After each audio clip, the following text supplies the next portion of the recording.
I backed out of the family vacation. My sister expected me to babysit her kids again. I vanished at the airport. The next morning, my phone exploded with "You ruined everything." When I told my family I'd join them for a week in Cancun, I thought finally, maybe this time, it would actually feel like a vacation. I'd been working double shifts at St. Mary's Medical Center for 3 years straight. 3 years of beeping monitors, impossible shift schedules, and the kind of exhaustion that seeps into your bones.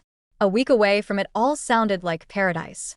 But as I stood at the gate of Dallas-Fort Worth International Airport, listening to my sister Crystal brag loudly to everyone around us about all the fun Aunt Jennifer would have watching her 3 kids, something inside me snapped. Crystal had her phone pressed to her ear, laughing with her husband Derek about all the spa treatments she'd booked.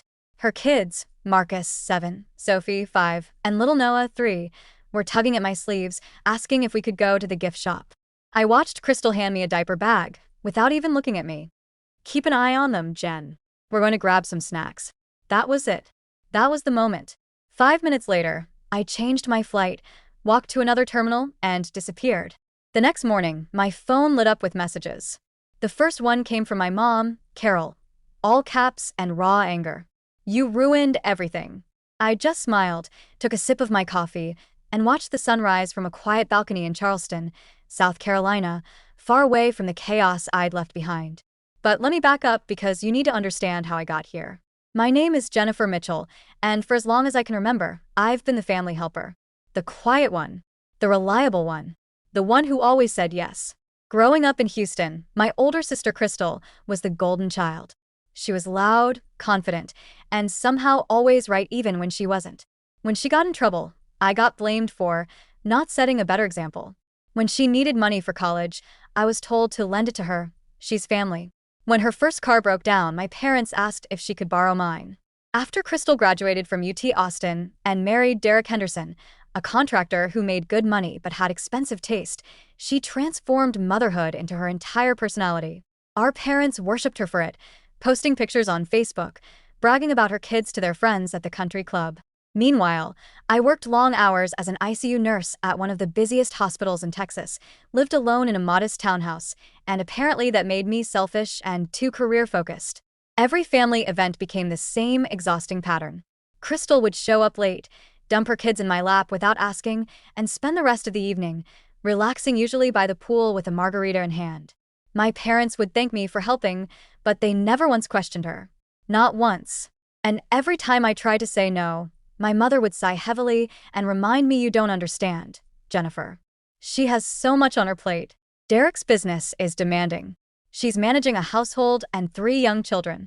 As if I wasn't managing my own life. As if I wasn't exhausted. When my parents announced a week-long family trip to Cancun at my dad's insurance company's employee resort, I hesitated. Something in my gut told me not to go. But my dad called me personally at work between my 12-hour shifts and said, "Jen, we'd love to have you there. Your mom misses you. It'll be nice for all of us to reconnect." I almost said no. I really did. I had vacation days saved up, and I was planning to spend them alone at my apartment, sleeping without alarms, reading books, maybe visiting the Bluebell Coffee Company downtown for breakfast without anyone needing anything from me. But my dad added something that changed my mind. "We'll handle everything. Just come and relax." So I agreed. The first red flag came 2 weeks before the trip when Crystal texted me from her group message with my parents. It was casual, almost throwaway. "Hey Jen, can you share a room with the kids? Derek and I need our own space to actually sleep in. You know how the kids get on trips." Then, 2 days before our scheduled flight, another text: "You'll be watching the kids at the resort pool during the day, right? Mom said you're amazing with them, and Derek and I really need some adult time by the night before the trip." It was crystal clear, and I mean that literally, given my sister's name, that this family vacation was really just a free babysitting service with beach access and all-inclusive drinks. I confronted my mom over the phone, my voice steady, but my hands shaking. "Mom, why am I the only one expected to watch Crystal's kids? I'm going on vacation to relax, not to work." She sighed, that long, disappointed sigh I'd been hearing since childhood. "Jennifer, don't make this difficult. Crystal needs help. You're good with the kids, and she's been so stressed with Derek's business expansion. Just be a good sister for 1 week." I wanted to scream. I wanted to tell her about the last time I gave up my time. The last time I said yes when I meant no. The accumulation of 100 small betrayals, 1,000 moments of being taken for granted. But I didn't. I just nodded, even though she couldn't see me through the phone, and told myself I'd survive one more week. One more week of being invisible. One more week of being used. I packed my bags methodically that night, each item going into my suitcase like a prisoner being led to a cell. The morning of our flight, I picked up my parents and Crystal's family. My dad rode in the front seat, chatting about work. My mom sat next to him, reviewing the resort's schedule on her phone. In the back, I sat between Sophie and Marcus while little Noah kicked at the seat in front of him. Crystal sat across the aisle, her headphones in, occasionally removing them to demand that I handle something, a spilled juice box, Marcus complaining that he needed a bathroom, Sophie asking why Noah was being annoying. When we arrived at Dallas-Fort Worth, the pattern continued. My dad checked the bags. My mom navigated the terminal. My sister walked ahead, Derek beside her, while I herded the 3 kids like a shepherd managing an unruly flock. At the gate, it became painfully, crystal clear obvious. Crystal was scrolling through her phone while Derek bragged to my dad about a golf tournament he'd won. Her 3 kids were climbing all over me, sticky fingers grabbing my sleeves, chocolate smudged on my scrubs from breakfast. Jennifer, grab their backpacks, would you? Crystal called out, not even looking at me. They're tired. When the gate agent announced boarding for Flight 447 to Cancun, my sister grinned, that self-satisfied grin I'd come to despise. Can't wait to get some rest, she said loudly, to no one in particular. The kids are all yours on the flight, right, Jen? It wasn't a question. It was an assumption. It was decades of assumptions. That was when the switch flipped. I smiled back at her, a real smile, not the forced one I'd been practicing, and said, "Sure thing, Crystal." Absolutely. While they gathered their things, digging through bags and checking pockets, I did something I'd never done before. I stood up, walked to the bathroom, and didn't come back. Instead of boarding Flight 447 to Cancun, I walked 2 terminals down, found an attendant at a gate heading to Charleston, South Carolina, bought a last-minute ticket with my credit card, and walked straight onto that flight. I didn't look back. I didn't check my phone. I didn't think about what I was doing, I just did it. For the first time in years, I felt something I'd almost forgotten existed. I felt free. The next morning, I woke up to sunlight streaming through gauzy white curtains, the sound of waves crashing outside my oceanfront hotel window, and a peace I hadn't felt since I was probably 17 years old. I'd left my phone on airplane mode all night. I'd checked into a beautiful bed and breakfast called the Charleston Harbor Inn, taken a hot shower, ordered room service, and fallen asleep watching the ocean. Now, in the morning light, I hesitated before turning off airplane mode. Some part of me knew what was coming, but I did it anyway. My phone exploded like a bomb. 32 missed calls. 74 text messages. The notifications came so fast that my phone screen could barely keep up. The first message was from my mother, timestamp 2:47 p.m. "You ruined everything." The next was from Crystal, 2:48 p.m. "Where are you? You left US stranded at the airport with the kids." Then a cascade of messages, each one more frantic than the last. "We had to cancel the flight. The kids were crying for an hour, Jennifer. Mom's furious. Dad's disappointed in you. You're so immature, Jennifer. Grow up. Derek had to take time off work to handle this. Do you know how much money we lost? Call us right now. Call US right now." My mom called at 3:15 p.m., then at 3:42, then at 4:01. Each call went to voicemail. My dad sent one message. "Your mother is very upset. We need to talk." Crystal sent another. "You're going to pay for new flights." This is unbelievable. I sat on the balcony of my hotel room, watching the Atlantic Ocean, sipping the strongest cup of coffee I've ever tasted, and I felt something I hadn't felt in years. No guilt. No obligación. No need to explain or apologize. I scrolled through the messages, reading each one carefully, and then I texted back one simple line to the group chat. "I told you I was tired of babysitting." Then I muted all notifications from my family and went back to my breakfast, fresh fruit, warm croissants, and butter that tasted like freedom. For the first time in a week, I slept without nightmares. When I got home a week later, relaxed, tanned, and lighter than I'd felt in years, my mom was waiting on my front porch. She was sitting in one of my own wicker chairs, arms crossed, her face a mixture of disappointment and barely contained rage. "Do you realize what you've done?" she snapped the moment I opened my car door.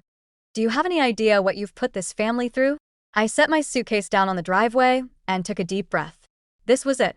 The moment I'd been avoiding my entire life. "Yes, Mom. I do realize I said calmly, pulling my keys from my pocket. And I'm at peace with it. You embarrassed your sister in front of her children. In public. What were they supposed to think?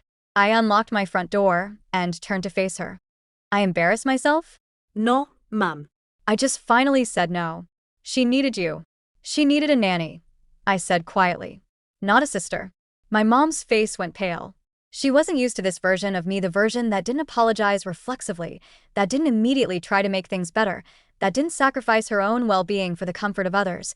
Crystal showed up 40 minutes later, pulling into my driveway with such force that the gravel sprayed everywhere.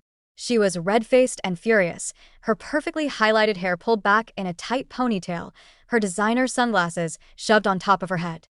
You're unbelievable, she shouted before she even got out of her car. Absolutely unbelievable. Do you have any idea what you cost this family? I stood on my porch, arms crossed, watching her storm toward me. We had to pay for new flights, premium last-minute flights, Jennifer. Derek missed a client meeting. And Mom and Dad? They had to take out a loan to cover everything because you decided to have some kind of mental breakdown. Crystal, I said quietly, you've been using me for years. I'm your sister exactly, I said. And that's the only reason I ever agreed to any of this. But using family doesn't make it okay. It just means the betrayal runs deeper. She opened her mouth to respond, but I kept going. I'm done, I said. I'm done babysitting. I'm done feeling guilty for having a life. I'm done being your backup plan. For a moment, she just stared at me. Then she got back in her car and drove away, tires squealing. My mom, still sitting on my porch, started to cry. 2 weeks later, my mom called and asked if we could have dinner. She suggested a restaurant called the Brazilwood Steakhouse downtown, a place my parents went for anniversaries. I almost declined, but something, maybe hope, maybe just exhaustion, made me say yes. When I arrived, my parents were already at the table. Crystal was there too, sitting rigidly beside Derek, her jaw clenched.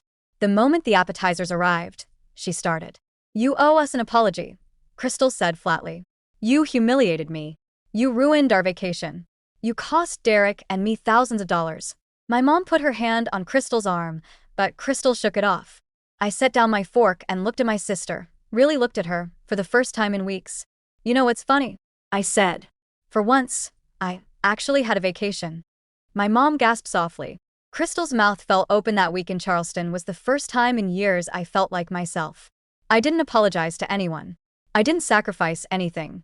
I just existed. I read books. I walked on the beach.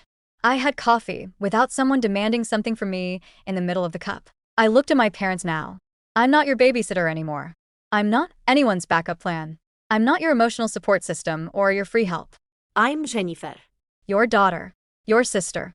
If you can't treat me like that, like someone whose time and energy and peace matter, then I don't want to be treated like anything at all. Crystal stood up. You're being selfish. No, I said. For the first time in my life, I'm being honest. I pulled out my wallet, left enough cash on the table to cover my meal, and stood up. My dad reached for my hand, but I gently pulled it away. I love you all, I said. But love shouldn't feel like this. And I walked out of that restaurant without guilt, without apology, without looking back. It was the first time I left a family dinner feeling peaceful. In the months that followed, the silence from my family was deafening, but in a way that allowed me to hear myself think for the first time in decades.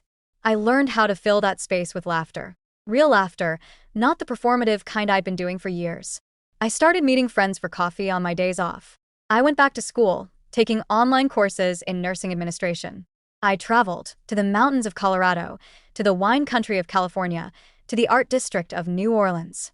Every trip was exactly what I needed, not what anyone else needed me to be. Crystal sent text messages occasionally. The kids miss you. Noah asks about Aunt Jennifer. Marcus drew a picture. Each one was designed to make me feel guilty, to pull me back into the old pattern. But I didn't respond. I'd learned that responding meant opening the door, and I wasn't ready to let her back in. My dad called a few times, and I talked to him. We found a new dynamic. He'd meet me for lunch sometimes, just the two of us, and he'd listen to me talk about work, about school, about my life. He never once asked me to apologize or to forgive Crystal. My mom was the surprise. After 6 months of silence, she called on a Thursday evening. I almost didn't answer, but something made me pick up. Hi, Mom, I said cautiously. Jennifer. Her voice was small, vulnerable. I think I understand now. I waited. I think I understand what I did to you. What we did to you. She took a shaky breath. I prioritized your sister's comfort over your well-being. I asked you to sacrifice yourself over and over, and I told myself it was because she needed it. But really, I was just easier for me. Easier to ask the quiet daughter than to push back against the loud one. I didn't know what to say. I'd been waiting for this acknowledgement for so long that now that it was here, it felt fragile, like it might disappear if I spoke. I'm sorry, she continued. I'm truly sorry. And I think you needed that week away. I think you needed to show all of us that your life matters too. I just needed to matter, I said quietly. You do, she said. You always did. I just didn't see it. We talked for another hour that night. It wasn't a complete reconciliation. There were still boundaries I needed to maintain. But it was a beginning. Looking back now, a year later, vanishing at the airport was the most impulsive and the most necessary thing I've ever done. That trip wasn't just an escape. It was a line in the sand.